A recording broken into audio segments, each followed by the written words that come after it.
Assalamualaikum warahmatullahi wabarakatuh. Wilujeng enjing pamirsa wilujeng patepang sarim simkuring Purwadi dina program warta jangari dinten ieu simkuring bade ngaduwikeun warta ngeunaan inovasi wayang golek.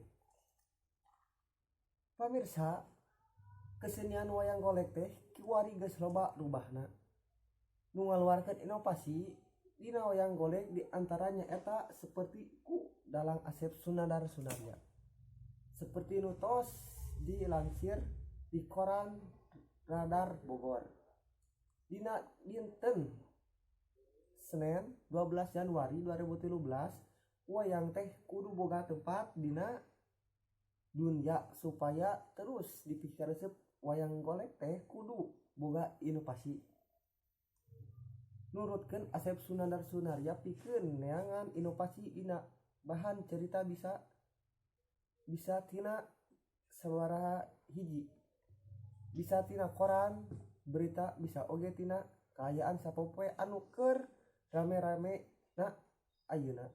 Sabab selain jadi kesenian Sunda, wayang golek jadi salah sahiji alat pikeun nepikeun sagala hal ka masyarakat ku sabab dina wayang ieu dilakukeun sakan masyarakat teu bosen kana kesenian ieu.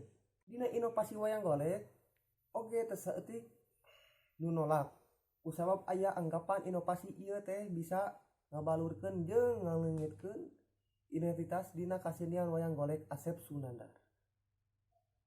Korang panuju kana anggapan ieu manehna mangga inovasi dina wayang golek teh lain pikeun ngalanggar aturan tapi sangkan wayang golek bisa terus dipikaresep ku masyarakat.